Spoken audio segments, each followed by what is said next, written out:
Good afternoon, everyone. This is Woody Collins, and I'm with Congo Helping Hands. And I want to thank everyone who tuned in today. We have a couple of exciting topics that we're going to cover. And the main topic today is Ebola. Ebola. So, hope everybody's doing fine on this. Thank God it's Friday. And so, TGIF Day. So let's get started. Okay, the first item is about Congo virus.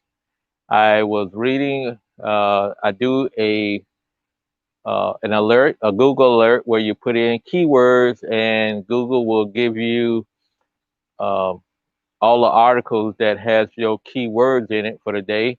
And so I have a alert set up for Congo, well, a number of different alerts on different subjects in the Congo that I want to keep track of to see what people are saying. And today there was one that said Congo virus. And I go, I never heard of Congo virus before. So I just had to, I opened it up and was reading the article. It was a short article. And the article was from Pakistan.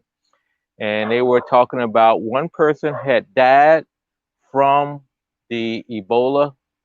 It didn't say Ebola, but down at the bottom, it mentioned the scientific name for Ebola. The headlines were the Congo virus, and I go Congo virus, okay.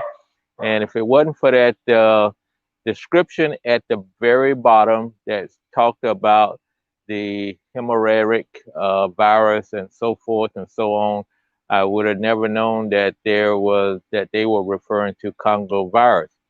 But I guess Pakistan has had the virus in the past.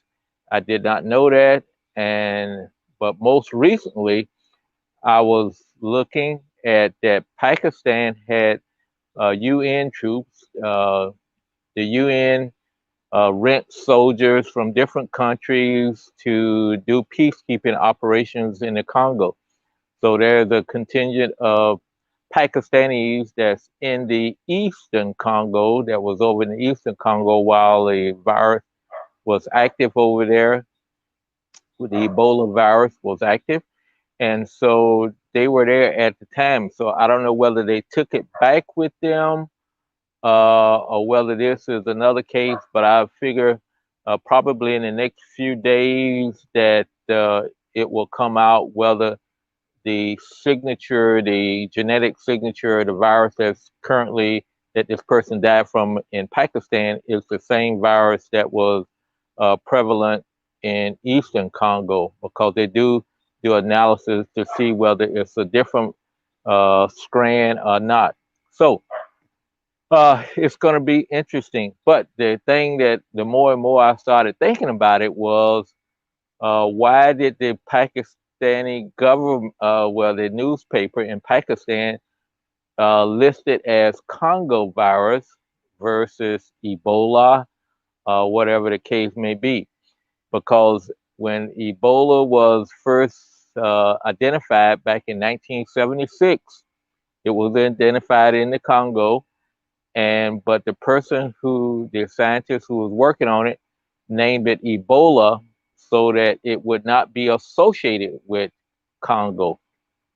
And that goes along with some of the things that we've already been facing. And I don't know if a lot of people have was involved with it or saw it, was where our president talked about the coronavirus as the China virus, because it was started in China and blah, blah, blah. So there's a lot of people who thought that that was being very racist. And immediately I thought, is the Pakistanis being very racist by calling it the Congo virus versus the name that it really goes by, either the scientific name or hemorrhagic virus, or as everybody knows it today as the Ebola virus.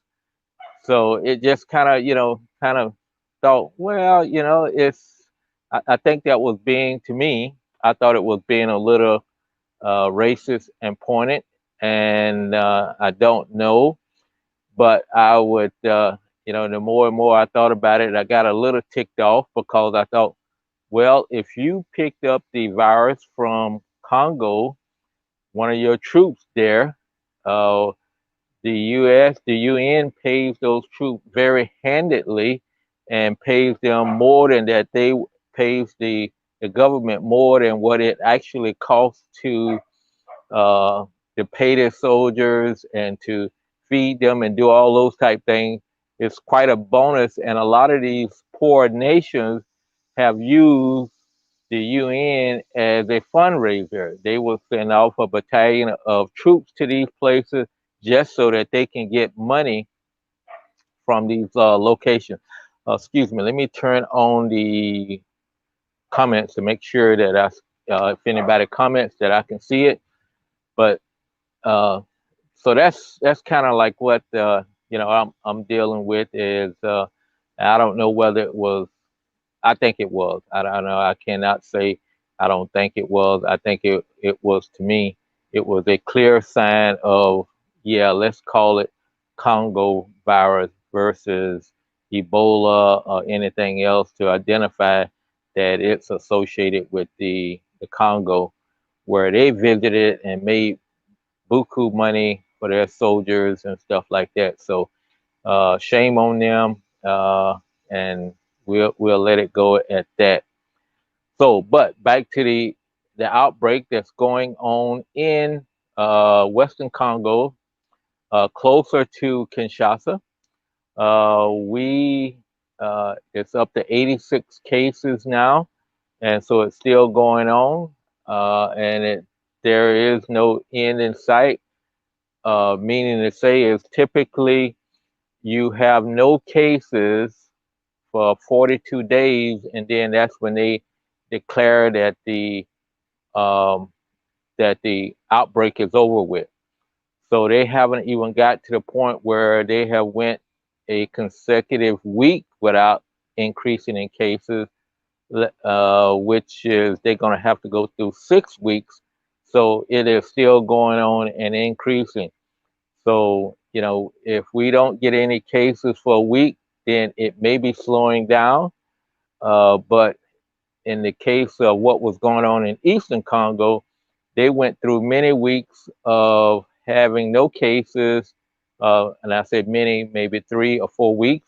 And then the next thing you know, they had a case. And so the clock starts all over again. So we need to, you know, kind of keep an eye on it, keep watching it, because as Sunday comes about, the Congo will be open. Actually, it's tomorrow, the 15th. Uh, Congo is opening back up, and there will be free uh, migrations across different uh, provinces, and so therefore you will see not only potential for the Ebola to go to other areas, but you will also see that the coronavirus will go into other areas.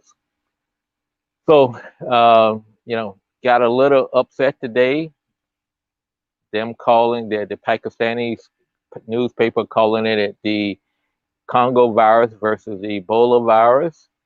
And so I guess I've through with that rant, and but I just thought it was, you know, just improper. But we do have the virus in the West that we need to be concerned about, which is closer to Kinshasa, and we hope that that it will eventually end. So if anybody have any questions, they can type them into either Facebook or into the YouTube channel, depends on how you're watching it right now. And we can see if they'll show up on my screen and I can get those answered today for you. Or if you type it in later, it will show up and I can answer it tomorrow. But I just thought that it was a little racist that for them to identify it as the Congo virus versus the Ebola virus by its scientific name. So that's what I had to get off my chest today. Sorry about that, but I thought it was important that we not perpetuate and put down the Congo any more than it's been put down. You know, the Congo has enough problems with the measles, cholera, uh, Zika, the coronavirus. They have enough problems of their own, and they don't need any publicity to make it uh, to be shared like that. So thank you all for tuning in today, and please subscribe to the channel of your choice. And we're going to continue doing these updates. We also like for you to share it with anyone else that you think would be interested.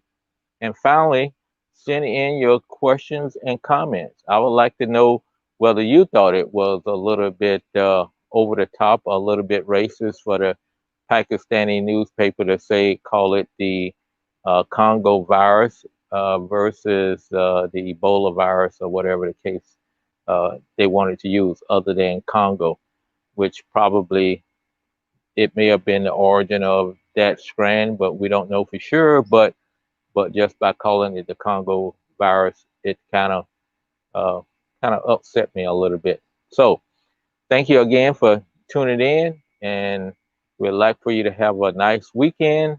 We will be back tomorrow at 3 o'clock to talk more about the Congo. So take care, be safe, and be blessed.